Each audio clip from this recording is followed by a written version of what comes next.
Welcome to EdScoop TV. I'm Wyatt Kash, and I'm here with Tracy Weeks. Tracy is Executive Director for the State Education Technology Directors Association, and we're here at their annual Leadership Summit. Welcome to the program. Thank you for having me. So, a lot of ideas we've been hearing here. One of the important things that came out this year is the release of your new strategic plan on behalf of the members. Tell us a little bit of 2 or 3 major priority initiatives that are part of that plan. Absolutely. I think what we will see in this strategic plan is that SETDA is going to continue to move forward when it comes to things like advocacy, both at the state and the federal level. We will continue to support our members through professional learning experiences. We're going to continue to engage them in ways that help us grow as a field together. But I think what's really exciting about this strategic plan is that it was very important both to our board and to our state members that we really take this opportunity as ESSA is really kind of making its way now into state plans. All our states are doing their state plans right now. And how do we help states truly leverage educational technology to really help improve the teaching and learning process for students, and especially for all students. We really have an eye on equity throughout this strategic plan, and we see that it's actually woven through every single one of our priorities. So we really want to make sure that that's a clear message that comes out through our strategic plan this year. Great. Well, I know it's a little premature with ESSA, since we still have to sort of see what it says and what will be required, but based on the discussion that you and your colleagues were having, what would you recommend education technology directors and school districts in general think about relative to technology as ESSA comes into the fold? Well, I think one of the exciting things about ESSA is that as it was crafted, educational technology and the opportunity to use it is woven through every single piece of ESSA and all of the titled programs. The challenge then, when we're working with our state leaders, district leaders, and so on, is are you going to take advantage of that opportunity? So it's in there, you have it if you want it. How are you going to capitalize on this? How are we really going to write our state plans so that we can truly leverage educational technology for students? Now, I know you had a lot of great sessions. You had some inspiring students. What 1 or 2 innovative ideas sort of struck you as being really interesting that you're excited came out of this year's Leadership Summit? Absolutely. Well, the students are always a highlight of it for me, to actually see what they're doing in their schools and to listen to their voices.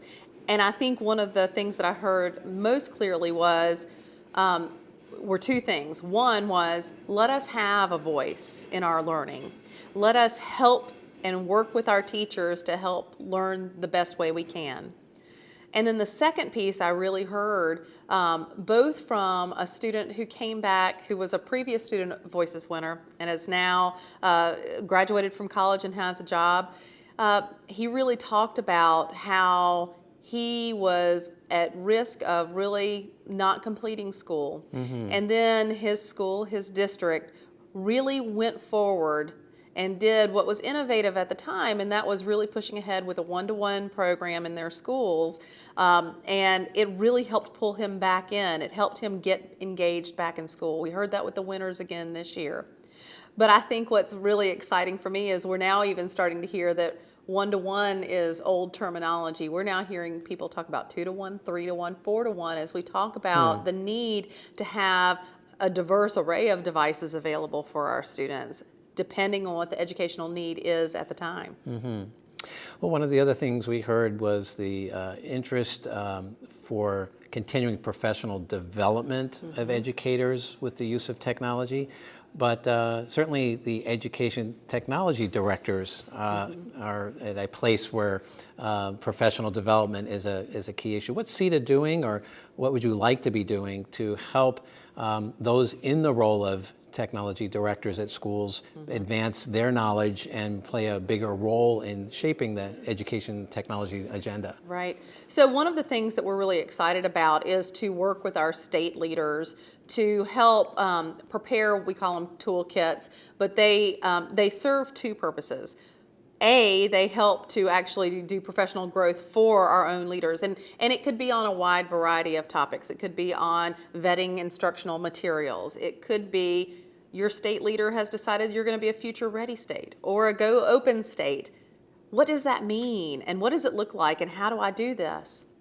But then there's a secondary purpose because these state leaders are often the ones then delivering the message in their own state. So it gives them the tools and the capacity they need to go provide that professional growth for their district and school leaders as well. And lastly, what, if you had the chance, would you say to state governors, the CIOs and technology leaders in states that are looking at the bigger economic picture, what would you say to them, or what would be your ask that they could do more of to support the education channel and the technology leaders and their plans for schools? I'll tell you, when we look at states that are really moving forward when it comes to digital learning, every single state we can look at, there is a relationship and a partnership between the state education chief, the governor's office, the legislature in the state. They're all working together, may or may not be along the same party lines, but they're finding that synergy around this common goal of where they want to move learning in their state and to leverage digital tools to move that marker. And when those entities all work together, we see great success. Where we don't see success is when we have perhaps a governor's office trying to move it forward one way, a state chief trying to move it forward another way, and they're not working together. So I would say engage your state leaders, your state education leaders, when they're wanting to move things forward in their state. Well, and lastly, it certainly is exciting to see the degree to which school systems and their efforts to expand broadband into the community are not only seen as a way of helping kids, which we need to do, but really helping that sort of economic engine for communities and states. And certainly see SETDA trying to help advance some of that.